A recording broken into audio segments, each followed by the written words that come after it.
अपने मन की बात बताइए। जब कर्नल सोफिया कुरैशी के खिलाफ मध्य प्रदेश के मंत्री ने उन शब्दों का इस्तेमाल किया, आपको कैसा लगा आसिम वकार?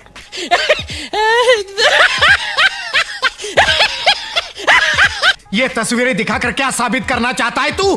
क्या साबित करना चाहता है तू? सर, मन की बात यह है कि भारतीय जनता पार्टी के लीडर्स और इनके मंत्रियों से हम इसी तरह के बयानों की उम्मीद करते हैं। हमें अचंभा तब होगा जब ये देशभक्ति की भाषा बोलेंगे। हमें तब अचंभा होगा जब ये मुसलमान मिलिट्री अधिकारियों के खिलाफ सम्मान जताएंगे। ये तो इनके खून में घुला हुआ है, ये कोई नई बात थोड़ी ना बोल रहे हैं। दूसरी बात, सबसे बड़ी बात, सर, देश के दिल में जो है वो आप भी जानते हैं। ये जो 3-4 दिन के अंदर जो सीजफायर हुआ है, मानक गुप्ता जी, भारत के जो दिल में है, भारत के जो लोगों के सीने में आग दबी हुई है, वो बाहर नहीं आ रही है, वो चुनाव में निकलेगी बाहर। मेरे पास कोई फाज नहीं है, मुझे माफ कर दे आप लोग सारे, मुझे छुट्टी दे दे। हाँ, एक बात और, इंदिरा गांधी लोगों को जरूर याद आई है। पूरे देश में पक्ष विपक्ष, ऊंच नीच, छोटा बड़ा, औरत मर्द, बच्चा जवान बूढ़ा, सबको अगर कोई नाम याद आया तो वो इंदिरा गांधी का नाम याद आया कि काश वो भारत की प्रधानमंत्री होती तो आज ये जो हो रहा है ये ना होता। वाकई में अगर ये स्थिति आई होती, इंदिरा जी जिंदा होती, तो पीओके आज भारत में ही होता। देश का प्रधानमंत्री वैसा होना चाहिए, ऐसा नहीं होना चाहिए। और रही बात ट्रंप पर, बहुत से लोग बोल रहे हैं, तो ट्रंप के ऊपर कोई ऑफिशियली प्रवक्ता बोले पार्टी का, या आम आदमी बोले, या पत्रकार बोले, या मानक गुप्ता बोले, या कोई और चैनल का मालिक बोले, कोई फर्क नहीं पड़ता। ट्रंप एक राष्ट्रपति हैं देश के, अमेरिका के राष्ट्रपति हैं, और ट्रंप के बयानों का खंडन तब तक के जायज खंडन नहीं माना जाएगा तब तक भारत के प्रधानमंत्री या विदेश मंत्री या रक्षा मंत्री या गृह मंत्री नहीं देंगे।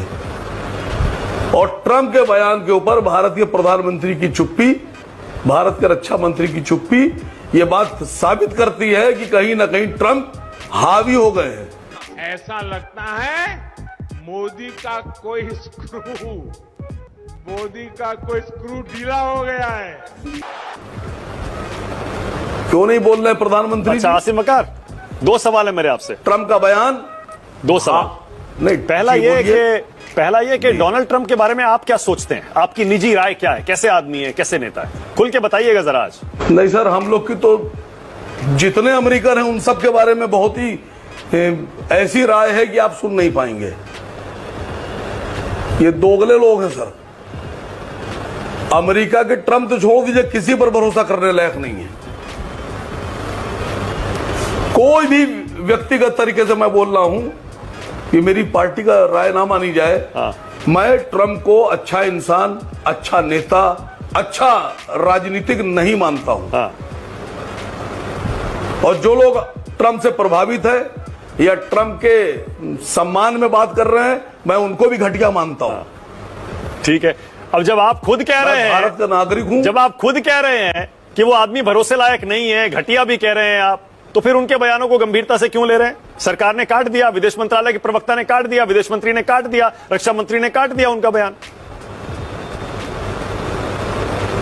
नहीं, मसला सिर्फ यह है सर कि जब आपको 3 दिन 4 दिन के अंदर सीज फायर करना था तो आपने जंग क्यों शुरू की थी? आपको इन मुद्दों पर सोचना चाहिए था सर। एक देश का मामला है यह। मानक गुप्ता जी, मेरे और आपके मकान की लड़ाई नहीं है कि आपने 4 पत्थर मेरे ऊपर फेंके और मैंने 4 पत्थर आप पे फेंके और उसके बाद में हम दोनों ने सलाम दुआ की और रिश्ते हम लोग के सही हो गए। ये 2 देशों का मामला है सर। जब 2 देश आपस में लड़ते हैं तो लाशें गिरती हैं। हर पहलू पर सोचने के बाद जंग शुरू होना चाहिए थी, और जब शुरू हो गई थी तो फिर इतनी आसानी से बंद नहीं होना चाहिए थी। आसिम वकार, हाफिज सईद और मजूर, सुनिए सर, हाफिज सईद और मसूद अजहर को हम लोगों ने क्यों नहीं माना? हमको मांगना चाहिए था उनसे। क्या बात है सर, क्या बात है सर, क्या बात है ये। अच्छा आसिम वकार, हमारे अब मैं शर्त होना चाहिए थी ये। अब मैं आपको आपके नेता असदुद्दीन ओवैसी के कुछ बयान याद दिला दूं क्या, जो इसी भारत पाकिस्तान युद्ध के समय उन्होंने मीडिया में आकर दिया। मैंने उनका 2 बार इंटरव्यू किया, उन्होंने बहुत बढ़िया बढ़िया बातें कही। सरकार को खुला समर्थन, सेना को खुला समर्थन, पाकिस्तान को क्या खरी खोटी उन्होंने सुनाई है। देश के हीरो बन गए असदुद्दीन ओवैसी इस समय। कोई इधर का हो उधर का हो, किसी भी धर्म का हो, सबने उनका सपोर्ट किया। आज अचानक आप क्यों सरकार को कटघरे में खड़ा कर रहे हैं सीज फायर के लिए? सर जब जंग शुरू हुई थी तो देश का एक नेता बताइए जिसने ये कहा कि हम सरकार के खिलाफ हैं। छोटी बड़ी ऊंची नीची जितनी पार्टियां थी सबने कहा कि हम खुले मन से पूरी शिद्दत से सरकार के साथ खड़े हैं, हम अपने प्रधानमंत्री के साथ खड़े हैं, जो प्रधानमंत्री का फैसला होगा वो हम सबको मान्य है। किसने कहा था कि हम सरकार के साथ नहीं है? ठीक है, लेकिन अगर सरकार ये कह रही, सरकार के इस फैसले के बाद अगर विपक्ष ये कह रहा है कि आप एक सत्र बुलाइए, तो क्यों नहीं बुलाएंगे आप? I don't believe this! असंभव! जवाबदेही किसकी है? ये जो बात आप बोल रहे हैं, ये जो विदेश मंत्रालय के प्रवक्ता जी बोल रहे हैं, यही बात सत्र में बोलिए आप। लोकसभा का सत्र बुलाइए। ठीक है, ओके, उसमें बोलिए। पाटिल जी, ये सेना का अपमान कौन कर रहा है इस देश में? भारतीय जनता पार्टी। कैसे? अभी जो आप सवाल पूछ रहे थे और गुरु प्रकाश पासवान उस पर जवाब दे रहे थे, गुरु प्रकाश पासवान बहुत ही शिक्षित और सभ्य और गंभीर प्रवक्ता हैं। उन्होंने काफ़ी कोशिश की डेंटिंग पेंटिंग की, लेकिन सवाल ये है कि एक व्यक्ति जो भारत की सैनिक अधिकारी का अपमान करता है, वो पूरी सेना का अपमान माना जाए कि न माना जाए? और जो सेना का अपमान कर रहा है उसे देशद्रोही माना जाए कि न माना जाए? पूरी भारतीय जनता पार्टी मौन क्यों रही इतने गंभीर प्रकरण पर? हाई कोर्ट ने स्वतः संज्ञान लिया, हाई कोर्ट ने मुकदमा दर्ज करने का आदेश दिया, उसके बाद भी इन्होंने सही समय पर मुकदमा दर्ज नहीं किया, उसमें भी रात को मुकदमा दर्ज किया। मंत्री सुप्रीम कोर्ट गया, सुप्रीम कोर्ट ने भी कठोर टिप्पणी की है, सुप्रीम कोर्ट ने भी उसे लताड़ लगाई है। कोर्ट आहत है, मीडिया आहत है, देश की जनता आहत है, हर नागरिक आहत है, और भारतीय जनता पार्टी मौन है इतने गंभीर विषय पर। तो इसे ये क्यों ना माना जाएगा? पूरी भारतीय जनता पार्टी के देशभक्ति पर संदेह क्यों ना किया जाए? और रहा है हमेशा, मैं तो आपके शो में भी कई बार बोल के गए हूं कि आरएसएस और भारतीय जनता पार्टी का राष्ट्रवाद और देशभक्ति फर्जी है।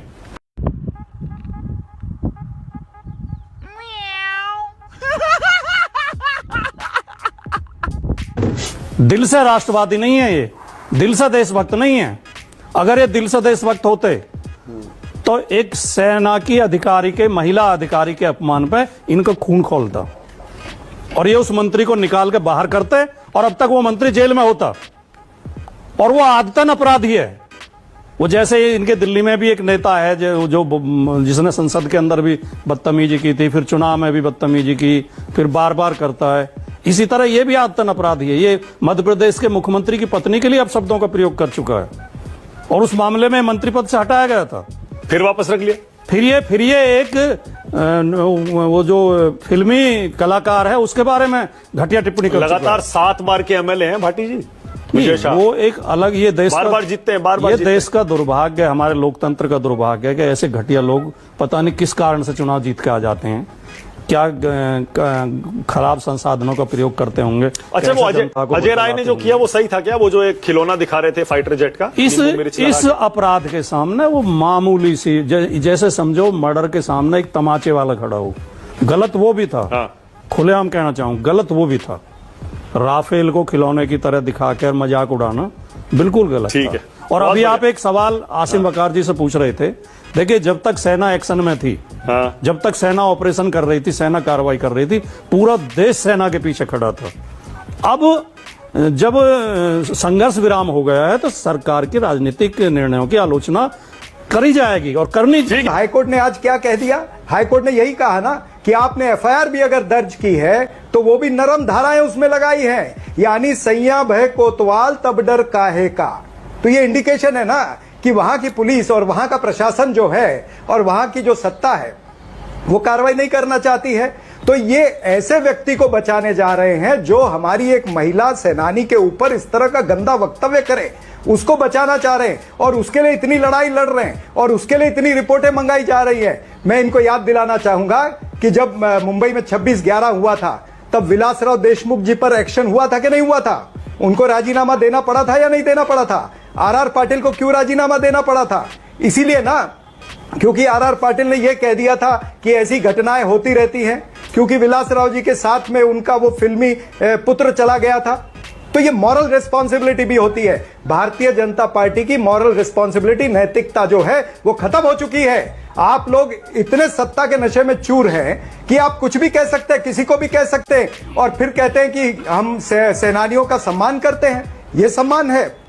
आपने ये जहर जो है, ये जातिवाद का जहर, ये जो अफीम चटाई है ना जातिवाद की, ये इतने नीचे तक चटा दी है कि लोगों के खून के अंदर वो नहीं, आप जातिवाद गलत कह गए सापरा जी, से जुड़े हुए सापरा जी जातिवाद गलत कह गए, सांप्रदायिकता कहना चाह रहे होंगे आप जातिवाद गलत कह गए सापरा जी।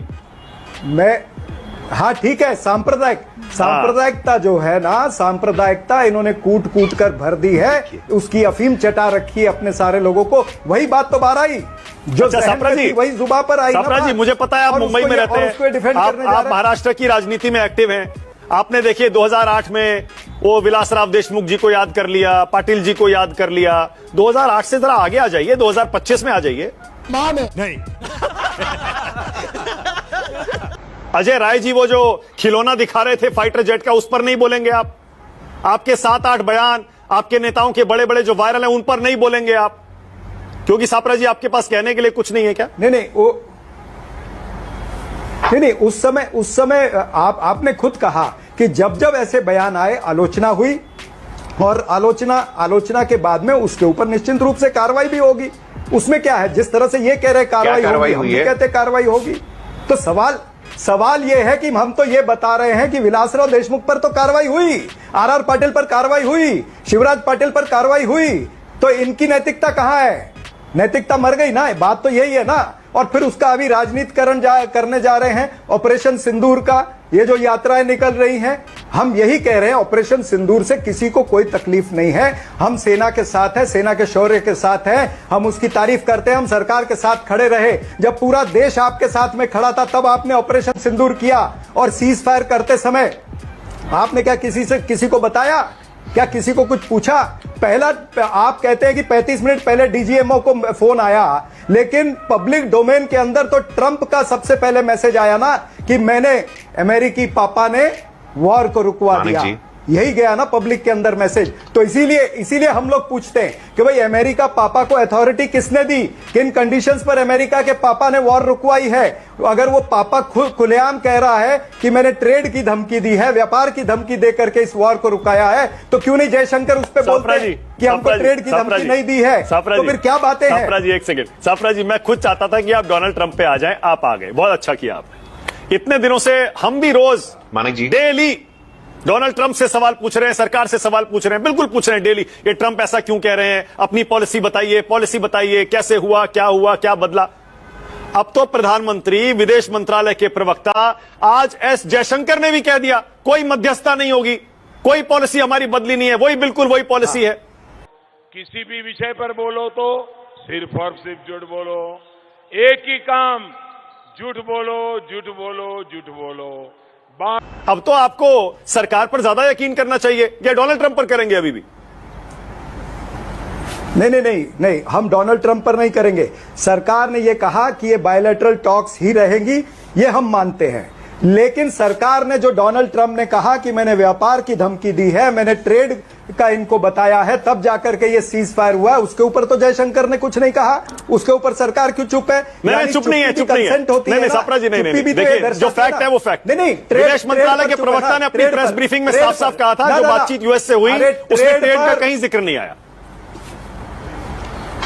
नहीं, तो ट्रंप खुलेआम कह रहा, तो आप कह दीजिए ट्रंप झूठा है ट्रंप, कह दीजिए ना, क्यों नहीं कहते? फिर सीधे दो टूक बात क्यों नहीं करते हैं? घुमा के जलेबियां क्यों तल रहे हैं, रहता क्यों फैला रहे हैं? बात तो यही है ना। आप कहीं ना कहीं देश को रहता फैलाकर जलेबियां तलकर कंफ्यूज रखना चाहते हो और साथ साथ में इसका राजनीतिकरण ऑपरेशन ओके, गुरु प्रकाश छोटा सा जवाब, फिर आगे जा रहा हूं। हासिम बकार उसके बाद आ रहा हूं, उसके बाद हम नहीं होने स्टूडियो। देंगे। गुरु प्रकाश बोलिए।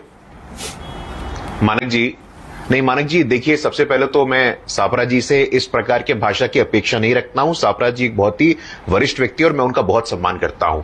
जिस प्रकार से पिछले 3 दिनों से, और मैं यहां स्ट्रांग ऑब्जेक्शन दर्ज कराना चाहता हूं मानक जी आपके शो पे, क्योंकि आपका शो पूरा देश देखता है। ये किस प्रकार की भाषा है? अमेरिका पापा, अमेरिका पापा। मानक जी, मैं आपको इतिहास से 10 ऐसे उदाहरण दे सकता हूं। 1962 में नेहरू जी ने चिट्ठी लिखा था जॉन एफ कैनेडी को, ये कहते हुए कि आप हस्तक्षेप करिए। देखिए, जहां भी भारत की सुरक्षा और सम्मान की बात होती है, संप्रभुता की बात होती है, इस प्रकार के शब्दों का उपयोग नहीं होना चाहिए। और आप मेरी बात मत सुनिए, आप बीजेपी की बात मत सुनिए, आप कम से कम शरद पवार जी की बात सुनिए। शरद पवार जी ने मानक जी पब्लिक डोमेन में कहा है कि जो हमारे डिटेल्स है सीज फायर के, उसको नहीं रखा जा सकता है, उचित समय पर रखा जा सकता है। शरद पवार की बात नहीं माननी है। आपके मंत्री, आपके इतने बड़े बुद्धिजीवी, पूर्व में विदेश राज्य मंत्री रहे शशि थरूर कह रहे हैं कि भाई भारत का जवाब बिल्कुल दो टूक था। मैं आपके बीच में नहीं कह रहा था सर, मैं आपके बीच में नहीं। धन्यवाद सर, धन्यवाद। शशि थरूर कह रहे हैं, शशि थरूर जो विदेश राज्य मंत्री रहे हैं, जिन्होंने यूनाइटेड नेशंस में काम किया है, कि भारत का अटैक बिल्कुल प्रिसाइज था, टारगेटेड था, नॉन एस्केलेटरी था। भारत ने बिल्कुल दो टूक जवाब दिया है। शरद पवार कह रहे हैं, आपका कांग्रेस का पूरा जो महकमा है मानक जी, ये बहुत दुख के साथ मैं कह रहा हूं कि एक व्हाट्सएप ग्रुप सापरा जी 30 सेकंड नहीं है, उसके बाद आगे जाना। कुछ भी बोल रहा है, सापरा जी कुछ भी कह के चला जा रहा है। देखिए, कोई कुछ भी बोल रहा है, टर्की पे शांत हो जाते हैं। क्यों टर्की पे शांत हो जाते हैं? क्योंकि मुस्लिम तुष्टिकरण करना है आपको। सुनिए, अभी सुनिए।